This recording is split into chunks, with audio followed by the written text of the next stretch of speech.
Welcome to Just Don't Know, the podcast where I take a topic that my girlfriend Jess doesn't know about, and we view it, and then we discuss. Kyle, to my immediate left as always. It's Jess. We'll start off with some small talk. How's your day been going? My day's been good. I was at my mom's earlier, and we put together a trampoline. Yeah, we went to that burger place. Yeah, those were good burgers. What was it called? Give them a free plug for our two listeners. Apollo Grill. Yeah. So good. 2 locations in Peterborough. Don't go because you'll have to go to Peterborough. Anyways, today, like always, we're doing a movie. Movie really important to me. Something I saw in my youth. It was on Disney+. What was it? Gulliver's Travels. Gulliver's Travels, a retelling of the story of Gulliver's Travels. Do you know anything about Gulliver's Travels, babe? Oh, like, very minuscule. It's like this dude named Gulliver goes on travel. He crashes on, like, this little island. Yes. And it's inhabited by, like, really, really little people. Midgets. Like, not midgets. Oh. Like 3 inches tall or something. Shit, okay. Let's not even watch me. I like your retelling of it. It's funner. Okay, go on. What happens next? It's funner, eh? Yeah, it's a good time. What happens next in old Golly Travs? They tie him up, and that's... That probably is the most iconic scene of all Gulliver's Travels. Anytime they reference it in, like, Page Masters or a movie of sorts, they always show you the guy being tied up by the little people. Right on. Oh, I'm not going to ruin anything for you, but there's more to it than just that. So let's watch it, and we'll review, discuss, and yeah. Oh man, what a delightful film that was. Yeah, that was some. So, for those at home who haven't seen it, why don't you give us a quick synopsis, Jess, of what we just watched, Gulliver's Travels. So it's about this guy, Lument? I think that's his first name. Oh, I don't know. I just know his last name's Gulliver. Yeah. You know, he's feeling a little... No, I guess I was going to say he's feeling inadequate in life, but no. Yeah, I guess... What's the word? Stagnant? Stagnant in life. Yeah, he's feeling a little stagnant in life. He tries to ask this girl out at his work and chickens out, so he says that he wants to be a travel writer, fakes a bunch of shit, gets the job, goes on this thing where he gets lost and stranded on an island of tiny people. They initially try to, like, lock him up, and then he does some shit, they love him, and then there's another, like, bad guy nation that's trying to kill the Lilliputs. Yeah, there's 2 sets of little people, that's right. Yeah, and they're rivals, and you threw me off. Oh, sorry. I screwed with the Emperor's groove. No! You threw off my groove! The lilies and the baddies, they don't like each other. Yeah, and then the baddies take over, Gulliver can't protect them, he feels inadequate, does a little soul searching, realizes that he's the shit. What? Doggy wants a bone. Yeah. Goes back, defeats the baddies. Yeah. Somehow his girlfriend's there. They hook up and head back to New York. Okay. And that's a wrap, folks. That was mostly right. You were completely wrong. Fuck you! It's kind of like the movie we just watched. Fuck you! Okay, no. Stop this now. Stop. Whatever, just disclaimer, we're high. There you go. You happy? You're editing this all out. You have to be high to watch this horrible fucking movie. Okay. Yeah, it was not good. It wasn't good, which is sad. Superman does good. You doing well. You need to study your grammar, son. Yeah, I never actually read it, but I hear it's, like, big in literature. Mm-hmm. Yeah. No, that's right. It's all the rage in the literature. Okay. Gulliver, he works in, like, the reason why he goes on his travels, because he works at... A mailroom? Yeah, he works in the mailroom of a newspaper, no? Or a magazine or something. I'm pretty sure it's a newspaper, though. Yeah. Maybe like a magazine or like a web thing, possibly. Like, I don't know. He's trying out to become the new writer. And he starts typing away, and he writes... His thing is called Gulliver's Travels. Yeah, that's what he titled it. Gulliver's Travels. And the girl loves it, and she sends him on the traveling thing because he plagiarized the whole thing. Yeah. Don't you think he should have, like, if he was going to plagiarize it, shouldn't he have done a little more editing to make it sound more authentic to him? Yeah, or just, like, change the word so when you highlight it and put it into a search engine, it doesn't already pop up. He's not good at plagiarizing. He's not good at a lot of things. Did you notice that every shot of this movie, for, like, the first, like, 1/3 of it, is an advertisement? It's really what it felt like. But then, like, I felt like maybe they were overdoing it in the beginning because once you get to the island and it's all, like, fictitious shit, there can't be, like, you know, a Coca-Cola machine. Yeah. On the island of Lillian or whatever it was called. Okay, so yeah, maybe they had to put all of the ads in the first... Yeah. Did you notice the first thing they noticed, though, when they, like, eventually, way later on in the story, when they find his boat again, what's the first thing they notice? The Coca-Colas. A giant Coca-Cola can. Did you think there was going to be a robot in the movie? I did not think for a second that there would be a robot appearing in this movie. He mentions it. He's on the boat and he's reading a magazine and he goes, oh, robots. And then it's not a joke and it doesn't come up again. So what did you think that was? That was Chekhov's robot. Yeah, no, I realized that that's where they got the idea to build the robot. I don't know. I guess I didn't think too much into it. Me neither. I kicked myself, too, because I have seen this movie before, but it was, like, a long time ago, right? Like when it first came out. Yes. Yeah. We had, well, I don't know if it was when it first came out. It might have been a few years after. Remember when Blockbuster went out of business? Yeah. And, like, you'd be able to get DVDs, but it was, like, a cheaper-looking plastic. Like, the shinier plastic around the case. Yeah. We had this on that, so I remember that. We own this movie. So I must have seen it like a handful of times. Don't remember there being a robot. Clearly you weren't paying that much attention to it. When I think Gulliver's Travels, I think of Star Wars references. They go hand in hand for me. Did you catch all the Star Wars references? I caught a couple of them. I don't think I caught all of them. Which ones did you notice?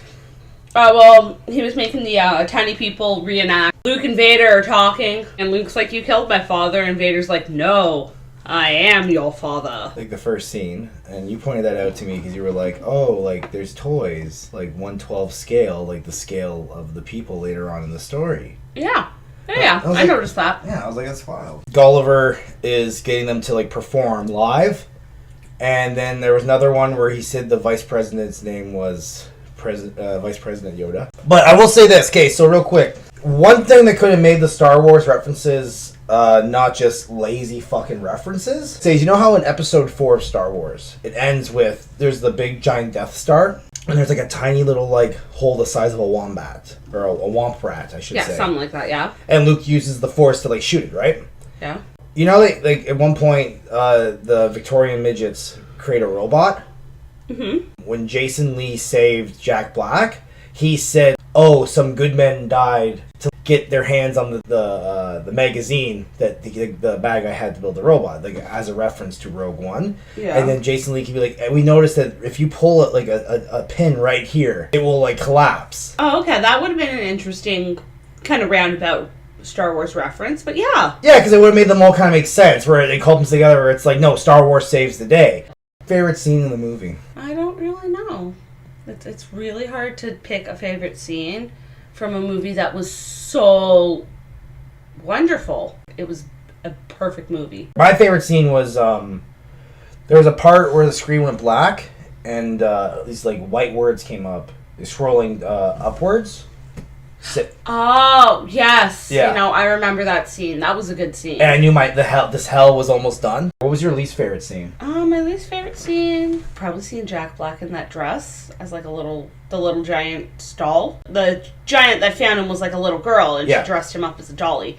That will forever scar me. Yeah, that was upsetting, right? Yeah. Yeah. So the giant's name was Glendale Klitsch, because there's all like Gulliver's Travels is, you know this, it's based on a book. It's based on a book, so yeah, she probably had a name in the book. But the movie didn't address it at all. No, but in the credits, like the little girl's credited as Glendale Klitsch. Yeah. I always hate when movies do that. Like, we don't know this person's name, but you're going to use their name in the credits. Yeah, you should be credited as Little Girl Giant. My least favorite scene was when Jack Black was able to end the Civil War between both islands by singing the song War. Oh yeah, because that works. Wow! Yeah!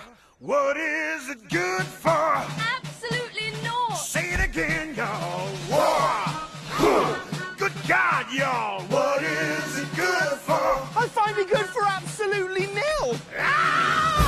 Well, not only does it work, but like then like the tiny people who've never heard the song before just instinctively break into song and dance along with it, and it's like, oh, well, if they had the ability to do that, why have they been feuding with these other tiny people for years? Any chance? Oh, I can tell you why. I can tell you why though, if you're curious. Okay, why? In the book, it's because they're arguing over how you crack an egg. That's what the argument is? Yeah. The Lillians like say you crack it on the one side, the other guys say the other side.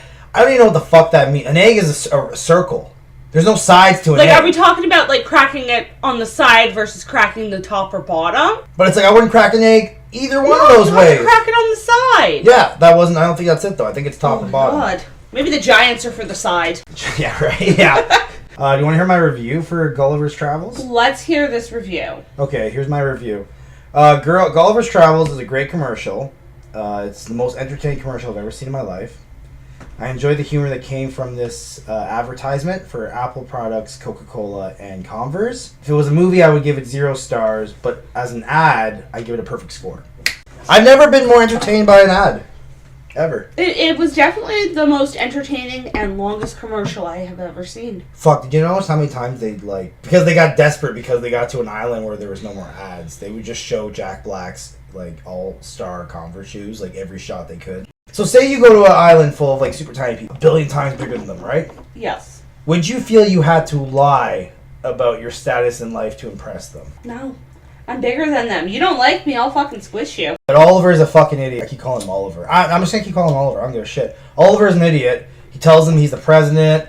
He's just dumb. I don't like this guy. I don't want him to succeed. They watch Titanic and he says that he's Jack and that he died. Yeah, and the one guy, Edward, pointed that out, that none of this makes sense. You died. Yeah. So we're supposed to believe you died. Yeah, but I came back to life. Okay, why isn't he with Rose then? Edward's the most relatable character in this whole fucking thing. Yeah. Why is he calling out all the bullshit? Why is he the villain? I liked him. He wasn't abusive to the princess. No. Why? Because he wanted to marry her to get power. That's why he was the bad guy. That's life back in the 1700s. That's, you know what I'm saying? You didn't marry for love. Nobody married for love back then. You married to form alliances. You married to erase your parents' debt sometimes. Yeah. The guy seemed like a pretty decent guy. Like, he got the short end of it because, like, wasn't he, like, the main, like, military dude? Yeah, he was, like, the general or something, and then Gulliver comes along and steals it. I get his motivation. I'd be pissed, too, if I was him. You're stealing my woman? You're stealing my job? He's listening to me, and I've been the head of this military organization for how long? Well, I could just see the story being told from his perspective, Karate Kid style, where, like, this giant beast comes to the island, and everyone's like, okay, well, you're in charge of the army and shit. You go deal with this disgusting beast. Like, you really think he's the one who decided to call it a beast? No, he's just following orders. Yeah, everybody was calling him a beast at first. Yeah, and then because he interacted with him the most, like, he's just the villain. Because he's like, hey guys, maybe we shouldn't spend all our crops on feeding this giant man. Who was not the president of his country, because there would be people coming to get him by this point. Yeah, really. You know what joke I'm surprised they didn't make in the movie? Because it was, like, low-hanging fruit. What joke? Well, where's Jack Black's character from? Manhattan? Yeah, so what should they have called the island? Gullhattan? No, Little Manhattan. Oh, Little Manhattan. Right? Oh, okay. That's stupid. So, like, Jack Black gets the girl at the end. Because how Obviously. Because she finds out he's been, like, talking about her behind her back with these tiny people saying that they're dating when they're not. Yeah. Which is, like, we all know girls love that shit. Oh, yeah, that's a total turn on. If a girl finds out you like her, and not only do you like her, but you've been romanticizing your relationship with her, they want to get into bed with you immediately. Oh, yeah, for sure. Jack Black's character, he has something wrong with his urethra. Oh, okay. Because when he pisses on little people, the piss, like, covers, it goes over their whole... His dick hole is the size of the little people. Yeah. Like, theoretically, they could crawl up inside there. Yes, no, I do remember that. Now that you're mentioning it. Isn't it wild to think that the scene where he pisses on the king, that wasn't added to the movie, that's actually from the book? Yeah, see, I thought that would have been something that was added for today, but apparently it's in the original source material. But you said it was the queen he was saving, not the king. Yeah, and they're not happy, they're pissed. Yeah. Pun intended. Yeah. Well, I mean, I'm sorry, like, even if you're saving my life, the fact that you pissed on me is going to upset me. Oh, when, Jack Black was telling Jason Lee how to, like, talk to Emily Blunt. I don't know the character names, okay? How did nobody see him sneaking up to the castle to crouch down behind that wall. Yeah. He is so gigantic. Yeah, they do that thing like, that thing they do in that Shakespearean play with the guy with the big nose. There's a play like that. Yeah. Where the guy's got a big nose and he likes a girl. But so he uses, like, the attractive guy to talk to her. Yeah. And then she, like, I guess she ends up with the big nose guy because it's, like, his words. Yeah. But yeah, the Jack Black's hiding behind the castle whispering to him, which okay, I'll accept that. That I can accept.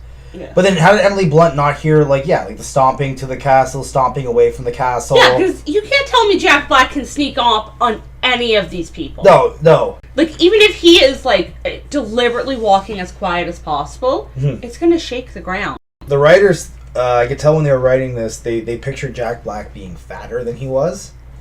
There's a few jokes where the punchline is Jack Black's fat, but he's not actually fat in this movie. I'm fatter than Jack Black now than he is in that movie. So where do you think Jack Black and Darcy are now? Oh, they both still work at the paper. They've got a couple of kids. I went through all the trivia that has to do with Gulliver Company, Gulliver's Travels. Gulliver Company. And this is the trivia that I thought was worth mentioning. So do you remember in the Harbor, they had all the boats with pundit names? Yeah, like when he first starts? Yeah, I think one was Ship Happens. Yeah. Yeah. Okay. There's like the whole boat. So there's one on the very far left side. It's called the Swift Passage. Swift Passage. And that is an homage to Jonathan Swift, the author of the book that this movie is based upon. Coolio. Yeah. Speaking of Jonathan Smith, the film gives him no screen credits, even though he wrote the 1726 novel. Okay, yeah, but like that movie was only very loosely based on that book. Why does everyone keep saying that? It's not loosely based on. It's a modern sorry, I'm getting a little snippy, but it's a modern retelling of the first part of that book. I mean, I guess you're not wrong. If anything, it's a retelling of Star Wars, right? Yeah, really. This one actually, this is kind of cool. So you know, like Jack Black, you get the impression that he didn't work with the other actors because like he shot his shit behind green screen. So did they. They're way smaller than him. So director Rob Letterman felt it was important for Jack Black to interact with the other cast members, and for those interactions to feel natural, as if they were really in the same room. Thus, thanks to like a camera system. So while Jack Black was in one area of the sound stage performing against a green screen, like the actor portraying the lily pins would be in another area of the stage acting opposite to Jack. Okay, so like his reactions can be kind of feel more authentic. Yeah, so it's like there's like two sound stages, right? Yeah. And they would like almost film the shit at the same time. Okay, yeah, I can see that Yeah. because you know. Remember how like the film ended with newspapers? Yeah.